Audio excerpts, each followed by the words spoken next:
দায়িত্ব তো বিজেপির নেতাদের নয়, ওটা আমরা বুঝবো। তারা নিজেদেরকে বাঁচাক, তাহলেই হলো।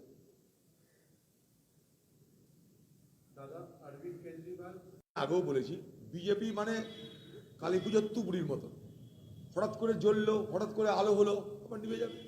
পশ্চিমবঙ্গে বিজেপি নামক দল কখনো তার শাখা পোশাখা বিস্তার করতে পারবে না, কারণ পশ্চিমবঙ্গের সংস্কৃতি, পশ্চিমবঙ্গের ভাবনার সঙ্গে বিজেপি পার্টির সাম্প্রদায়িক ভাবনার কোনো সম্পর্ক কোনোদিন ছিল না, আজও নেই। পশ্চিমবঙ্গে বিজেপির বারবারান্ত হয়েছিল মমতা ব্যানার্জির কল্যাণে, মমতা ব্যানার্জির দয়ায়, তার কার্টিসিতে পশ্চিমবঙ্গে বিজেপি পার্টির রমরমা হয়েছিল। এই মমতা ব্যানার্জির হাত ধরে বিজেপি বাংলা এলো, মমতা ব্যানার্জির হাত ধরে নির্বাচনী জোট হলো। মমতা ব্যানার্জি যখন তৃণমূল নেতৃত্ব কংগ্রেস আর সিপিএমকে পশ্চিমবঙ্গ থেকে উৎখাত করতে গেল, মাঝখান থেকে বিজেপি ঢুকে গেল। পশ্চিমবঙ্গে এলাকায় এলাকায় আরএসএসের শাখা সংগঠন বাড়লো, আরএসএসের দপ্তর খুললো, আরএসএসের স্কুল তৈরি হলো। সব কিছু তো বদান্যতা কার? বাংলার মুখ্যমন্ত্রী মমতা ব্যানার্জির বদান্যতা। মমতা ব্যানার্জি আজকাল বিজেপির বিরুদ্ধে কথা বলা ভুলেই গেছেন। মমতা ব্যানার্জি বিজেপিকে সমালোচনা করতে ভুলে গেছেন। বিজেপি পার্টির সঙ্গে মমতা ব্যানার্জির কোনো লড়াই নেই, কোনো বিরোধিতা নেই। নির্বাচনের পরে, নির্বাচনের আগে তার একটাই লক্ষ্য কংগ্রেস। তাই কংগ্রেসের উপরে নির্বাচনের পরও আক্রমণ হয়, কংগ্রেসের উপরে হামলা হয়, কংগ্রেসের লোকদের গ্রেপ্তার করা হয়। বিজেপি পশ্চিমবঙ্গে অপশ্রিয়মান দল, ক্রমশ হারিয়ে যাওয়া দল। কারণ পশ্চিমবঙ্গের সংস্কৃতির সঙ্গে, পশ্চিমবঙ্গের রাজনৈতিক ভাবনার সঙ্গে বিজেপি পার্টির আকাশ আর জমির ফারাক। বিজেপি পার্টি হরিদ্বারে বলে সব হিন্দু এক হও, সাধুদের ধর্ম সম্মেলনে তারা বলছে সব হিন্দু এক হও, মুসলমানের সঙ্গে লড়তে হবে। এই বিজেপি বাংলায় স্থান পাবে না। রবীন্দ্রনাথের বাংলা, নজরুলের বাংলা, জীবনানন্দ, স্বামী বিবেকানন্দের বাংলা, এখানে বিজেপির কোনো স্থান হবে না। আগেও বলেছি, আজও বলছি, আগামী দিনে বলছি। মমতা ব্যানার্জি জোর করে বিজেপিকে নিয়ে এলো, তাই তো বিজেপি এখানে কোথায় ছিল? মমতা ব্যানার্জির অবদান বিজেপিকে বাংলায় এইভাবে বাড়তে দেওয়া, এইভাবে ফলে ফুলে পুষ্ট করা, মমতা ব্যানার্জির অবদান। এই উইন্টারে 17ই ডিসেম্বর থেকে 2রা জানুয়ারি ইনস্ট্যান্ট ফ্রি শপিং একমাত্র স্টাইল বাজারে। লিড বসেছি একইভাবে, দেখতে হবে। আমি রেলমন্ত্রী হওয়ার পর সারা মুর্শিদাবাদ জেলায় রেলের স্টেশনগুলোর চেহারা বদলে দেওয়ার ব্যবস্থা করেছি, অন রেকর্ড বলছি কথা। তো নসিপুর আজিমগঞ্জ ব্রিজ, তার কাজ শুরু হয়েছিল লালু প্রসাদ রেলমন্ত্রী থাকা অবস্থায়, তখন বিজেপি ক্ষমতায় ছিল না। বিজেপির সরকারের নিচে লালু প্রসাদ যাদব রেলমন্ত্রী ছিল না। 6-7 সালে এটা শুরু হয়েছিল, রেকর্ড দেখুন আপনার, অন রেকর্ড কথা বলছি আমরা। আর আরো বলি 96 সাল থেকে নসিপুর আজিমগঞ্জ রেল ব্রিজকে পুনরুদ্ধার করার প্রক্রিয়া শুরু করেছিলাম। এই লোকটা অধীর চৌধুরী, মদত করেছিল আমাকে লালবাগের খান সাহেব। সব থেকে প্রথম লালবাগের খান সাহেব, সে আমার দৃষ্টি আকর্ষণ করেছিল। আমি তখন এমএলএ। মনোরঞ্জন ভক্ত রেলের কনভেনশন কমিটির চেয়ারম্যান, তিনি ভিজিট করতে এলেন মুর্শিদাবাদের এই নসিপুর আজিমগঞ্জ এলাকাকে আমাদের দাবি অনুযায়ী। সে রেলের কনভেনশন কমিটির নামলো বহরমপুরে, তাকে ডেপুটেশন দিলাম, তারা গেল দেখতে। শুরু হলো ধীরে ধীরে রেল নিয়ে আলোচনা। আমি এমপি হলাম 99 সালে, সোজা চলে গেলাম যোজনা পরিষদ, এখন নীতি আয়োগ, তখন ছিল যোজনা পরিষদ।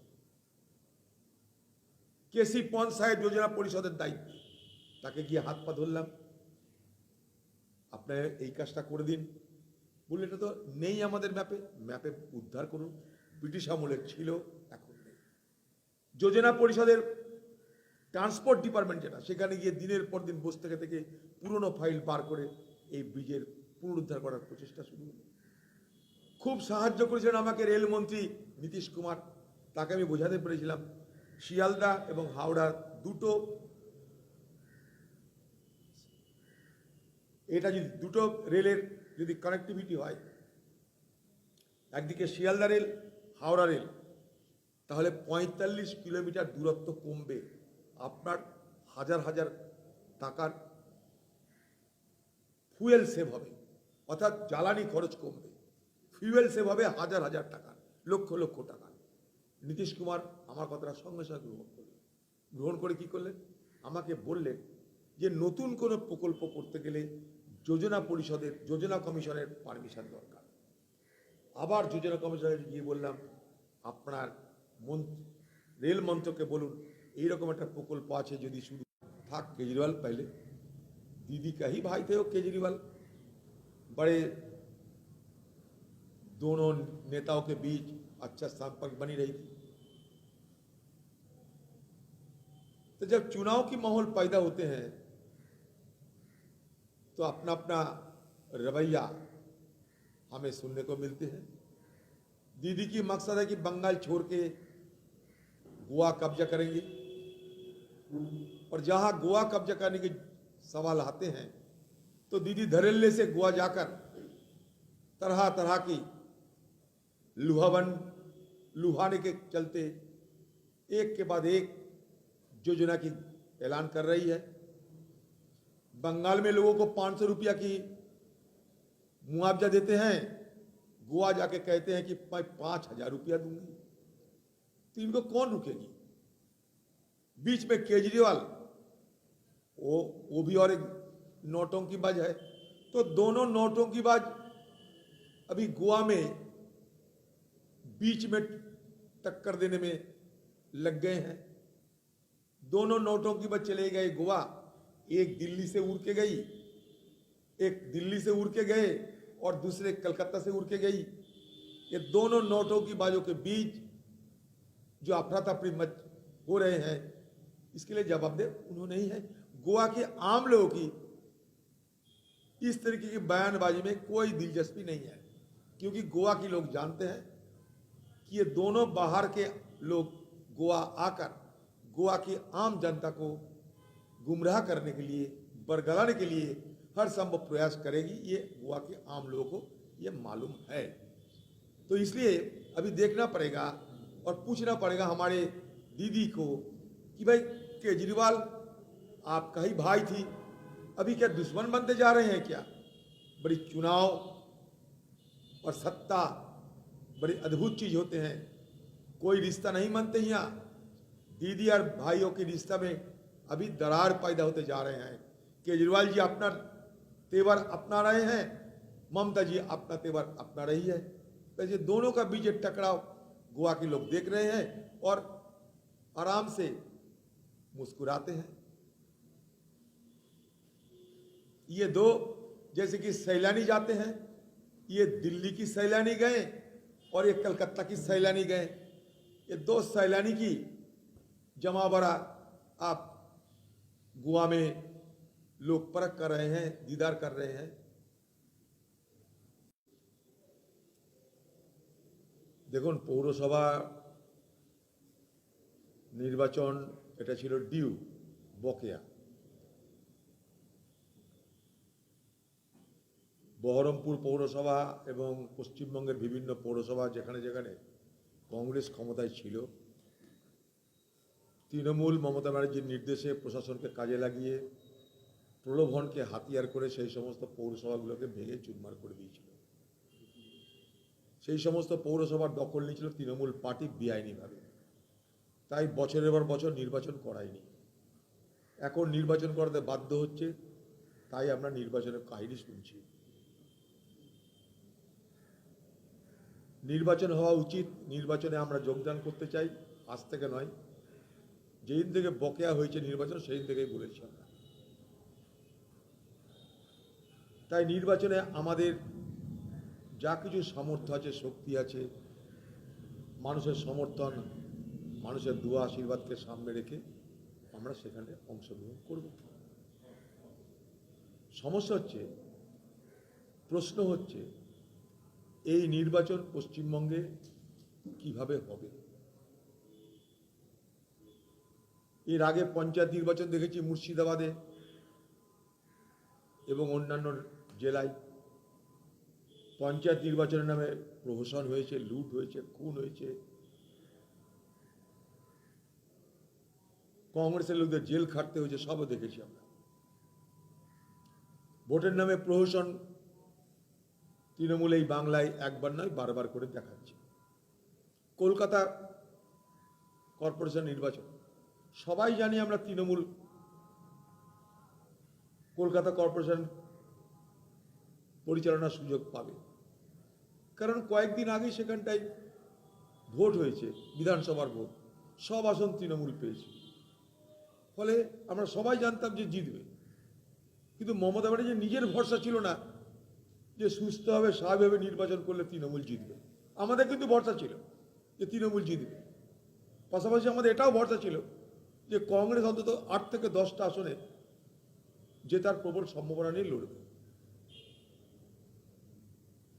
অবাক দেখলাম যে সব কিছু তাদের হাতে, অথচ তাদের সন্ত্রাস করতে হলো, নির্বাচন ভোট লুট করতে হলো, ছাপ্পা মারতে হলো। অদ্ভুত ব্যাপার। তার মানে এটাই মমতা ব্যানার্জি নিজের ভরসা নাই লোকের উপরে, ভোটারদের উপরে।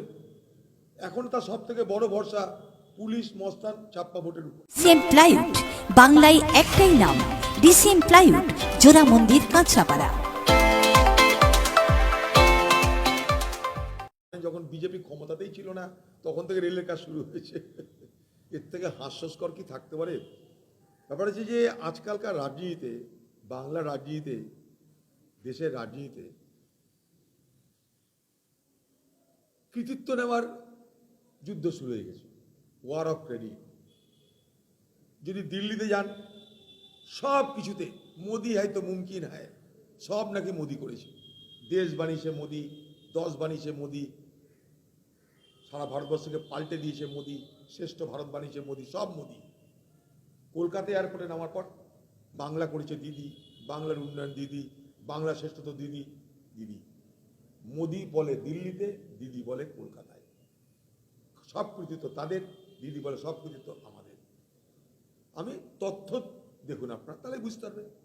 এই নসিপুর আজিমগঞ্জ ব্রিজের কাজ শুরু হয়েছিল লালু প্রসাদ রেলমন্ত্রী থাকা অবস্থায়। লালু প্রসাদ, প্রণব মুখার্জি এসে শুরু করেছিলেন, ফাউন্ডেশন স্টোন লে করেছিলেন। তখন কি বিজেপি ক্ষমতায় ছিল? না, পরিষ্কার। আমি যখন রেলমন্ত্রী ছিলাম, অবশ্যই হাফ প্যান্ট পরা রেলমন্ত্রী, তৃণমূলের কথা অনুযায়ী সেখানে সমাধান করার চেষ্টায় সেখানকার লোকদেরকে চাকরি দেওয়ার ব্যবস্থা করেছি, ওপারের এপারের নয়, যাতে তারা জমিটা দেয় তার ব্যবস্থা করেছি। 200 থেকে 300 মিটার আটকে আছে। রাজ্য সরকার জমিটা দেওয়ার ব্যবস্থা করলে এখনই হয়ে যায়। তার জন্য রাজ্য সরকারের একবার না 1000টা চিঠি দিয়েছি, প্রশাসনকে বলেছি, সামান্য আমি নিজে ভিজিট করেছি। ভাই মমতা ব্যানার্জি আপনি কৃতিত্ব দেন, মোদি আপনি কৃতিত্ব দেন, আমরা কিছু করিনি, কমসে কম চালু করে দেন। আপনাদের মূর্তি বসিয়ে লোককে বলবো ওইখানে ফুলের মালা দাও, আমরা কিছু করিনি। লালু প্রসাদ যাদব কিছু করেনি, প্রণব মুখার্জি কিছু করে, সব দিদি করেছে আর মোদি করেছে। ভাই চালু তো করে দেন, আপনাদের নামে নামকরণ করে দেন, উদ্বোধন করুন আপনারা, কোনো অসুবিধা নাই, কাজটা হলেই হলো। একইভাবে 55 তলা চুয়াপুর এই রেলের ওভারব্রিজ, সেটাও আমার আমলে শুরু করেছিলাম, মনে করে দেখুন। সব সরকারি তথ্য নিয়ে কথা বলছি। 39 কোটি টাকা সাংচার করেছিলাম, শুরু করতে দেওয়া হয়নি, কারণ অধীর চৌধুরীর কৃতিত্ব হয়ে যাবে। তাই আমার এমপিএলের টাকা খরচা করতে দেওয়া হয় না, তাই আমাকে রেলকে বলতে হয়, রেল আপনি টাকা নিন, খরচ করুন, কাজ করুন। কাশিমবাজারে আমরা রেলের লিড বসিয়েছি, এসকেলেটার বসিয়েছি। এই বহরমপুর আমরা এসকেলেটার বদলে যাচ্ছি, কাশিমবাজারে লিড বসিয়েছি। এর ভরসা নাই লোকের উপরে, ভোটারদের উপরে। এখন তার সব থেকে বড় ভরসা পুলিশ, মস্তান, ছাপ্পা ভোটের উপরে। অথচ আমরা সবাই জানতাম যে কলকাতা কর্পোরেশন তৃণমূলের দখলে যাবে। আমরা কেউ কখনো দাবি করিনি, অলিক কল্পনা করিনি আমরা যে কলকাতা পৌরসভা কংগ্রেস দখল করতে এসেছে, কখনো বলিনি। আমরা বলেছিলাম আমরা লড়াই করব, আমাদের ক্ষমতা অনুযায়ী আমরা চেষ্টা করব কংগ্রেসের আসন সংখ্যা বাড়ানো। আমরা আবার বলছি 8 থেকে 10টা আসন আমরা পেতামই। ভোটের ট্রেন্ডে কথা বলছে, দিদি বলছে উৎসব হয়েছে, আমরা বলছি প্রহসন হয়েছে। তো এইরকম যদি উৎসব জেলায় জেলায় চলে দিদির নেতৃত্বে, ভোট লুটের উৎসব, তাহলে ভোট আরেকবার প্রহসন হবে, নির্বাচন আরেকবার প্রহসন হবে। আর পশ্চিমবঙ্গের নির্বাচন কমিশন, তারপর আমাদের বিন্দুমাত্র ভরসা নাই, তাকে ভয়ও নাই, তাকে ভরসাও নাই।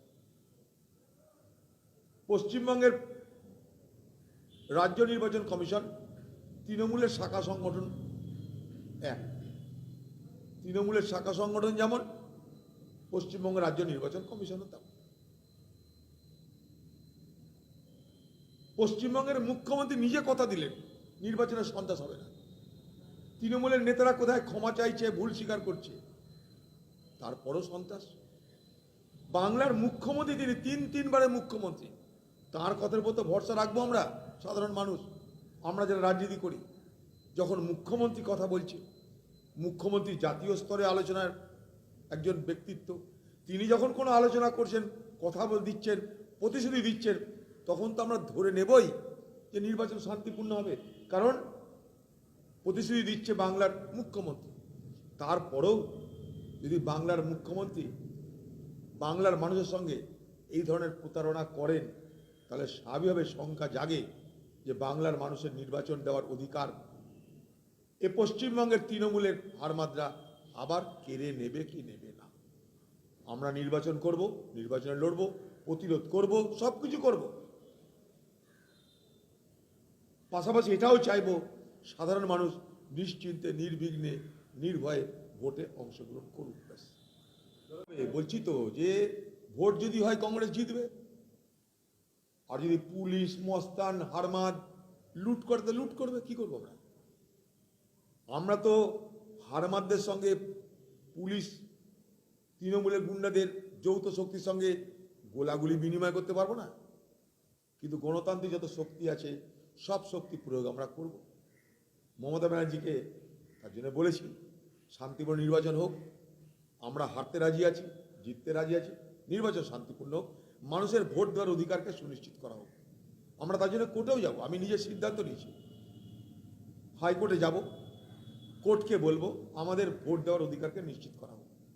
অবশ্যই বলবো, কারণ মুখ্যমন্ত্রী নিজের কথার খেলাপি করলেন। আমি ভরসা করেছিলাম মুখ্যমন্ত্রীর কথার উপরে। তিনবারের মুখ্যমন্ত্রী যখন কোনো প্রতিশ্রুতি দিচ্ছেন যে ভোট শান্তিপূর্ণ হবে, তার দলের রথী মহারথীরা বলছেন ভোট শান্তিপূর্ণ, তারা মানুষের কাছে ভুল স্বীকার করছেন, ক্ষমা চাইছেন, তারপরেও যদি এই লুটতরাজ হয়, তাহলে বাংলার মুখ্যমন্ত্রী কথার উপরে ভরসা করার বেকার। কিন্তু আমরা মানুষকে সঙ্গে নিয়ে, মানুষের শক্তিকে সঙ্গে নিয়ে আমরা অবশ্যই লড়ব। পাশাপাশি দাবি করব সরকারের কাছে, প্রশাসনের কাছে নির্বাচন শান্তিপূর্ণ হোক। এ দাবি সরকার প্রশাসনের কাছে করার পাশাপাশি আমরা বিচার ব্যবস্থার কাছেও মানি। তারা আশা করছে কত মস্তান জোগাড় হলেও পুলিশকে দিয়ে কত লুট হবে, তাই লুটের উপরে ভরসা। তৃণমূলের ভরসা লুটের উপরে ভরসা, মানুষের ভোটের উপরে নয়। আমাদের মানুষের ভোটের উপরে ভরসা, তৃণমূলের ভোট লুটের উপরে ভরসা। ফারাকটা এই জায়গাটায়। মানুষকে সঙ্গে নিয়ে ভোট লুট করবার যত রকমের প্রচেষ্টা করা সম্ভব আমরা প্রতিরোধ করব, প্রতিবাদ করব, নিশ্চয় থাকতে পারেন। তাতে আমাদের প্রাণ গেলেও আমরা করব। পাশাপাশি দাবি করব সরকারের কাছে যে গণতান্ত্রিক প্রক্রিয়ায় মানুষ অংশগ্রহণ করুক, এই সুযোগ সরকার প্রশাসনকে বলে বাংলার মানুষের জন্য নিশ্চিত করুক। এটা তাদের দায়িত্বের মধ্যে পড়ে, সেই দায়িত্বের কথাকে স্মরণ করে দিব। আর পাশাপাশি আমরা আমাদের মতো করে অবশ্যই লড়ব, 100 বার লড়ব, প্রাণ গেলেও লড়ব। আমরা অবশ্যই আমরা রুখার সব রকম চেষ্টা করব। কিন্তু আবার বলছি, একটা গণতান্ত্রিক দল কংগ্রেস, পুলিশ হারমাদের যৌথ শক্তির সঙ্গে গুলি বিনিময় করে তো গণতন্ত্র প্রতিষ্ঠা করা যায় না। তাই বিচার ব্যবস্থারও দ্বারস্থ হোক। কেসি পন সাহেব খুব উপকার করলেন, নীতিশ কুমার সহযোগিতা করল, এসে গেল ইউপিএ সরকার, পেয়ে গেলাম প্রণব মুখার্জিকে। প্রণব মুখার্জি মহাশয়কে নিয়ে, লালু প্রসাদকে সঙ্গে নিয়ে আলোচনা শুরু করলাম। প্রণব মুখার্জিকে লালু প্রসাদ যাদব বলল, আপনি আমাকে ক্যান্টনমেন্ট দিন, আমি আপনাকে রেল দেব। কারণ প্রণব মুখার্জি ছিল তখন ডিফেন্স মিনিস্টার। প্রণব মুখার্জি বলে, আমি দেখছি তোমার ক্যান্টনমেন্ট। আর্মি ক্যান্টনমেন্ট, তুমি আমাকে রেলের ব্যবস্থা করো, মাঝখানে আমি, টাকা স্যাংশন হলো 80 কোটি, শুরু হলো, এখন 100 কোটি পার হয়ে গেছে, কষ্ট বাড়ানো হচ্ছে। এই তো রেল। ক্ষমতা আছে কারোর এই তথ্যকে অস্বীকার করা? বিজেপির সরকার ক্ষমতায়, দেখে নে, অন রেকর্ড কথা বলো কেন মিথ্যা কথা বলে মানুষকে? কৃতিত্ব নেবার যুদ্ধে কেন সব মিথ্যা কথা বলা হয়? মানুষকে কেন বোকা বাবা হয়? এখন রাইট টু ইনফরমেশনের যুগ, তথ্য জানার অধিকারের যুগ। সেই তথ্য জানার অধিকারীকে দরখাস্ত করলে তো সব পেয়ে যাবেন। কত সালে শুরু হয়েছে, কে মন্ত্রী ছিল, কত টাকা স্যাংশন হয়েছে, পেয়ে যাবেন সব। আরটিআই করুন না, সব পেয়ে যাবেন। আমার কথা, নেতাদের কথা শোনার দরকার কি আছে? দিল্লিতে এবং বাংলায় যত কৃতিত্ব দুজনের, এক মোদি আর দিদি। তার বাইরে আমরা কেউ কিছু করেনি, কংগ্রেস কিছু করেনি, নেহেরু কিছু করেনি, ইন্দিরাজি কিছু করেনি, কেউ কিচ্ছু করেনি। 100 দিনের কাজ আমরা আনিনি, খাদ্য সুরক্ষা আইন আমরা আনিনি, সব মোদি করেছে আর দিদি করেছে। আর কেউ ভারতবর্ষে কিছু করেনি। বাংলায় যা দেখবেন দিদি, ভারতবর্ষে যা দেখবেন মোদি।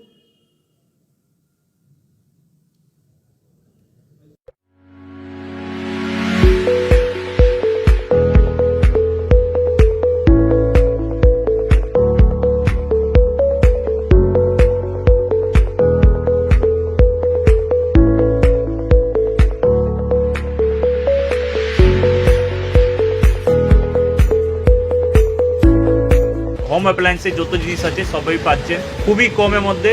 এখন 60% অফ চলছে। নয়ারটি গৌরীপুর চৌমাথা এটা পড়ছে।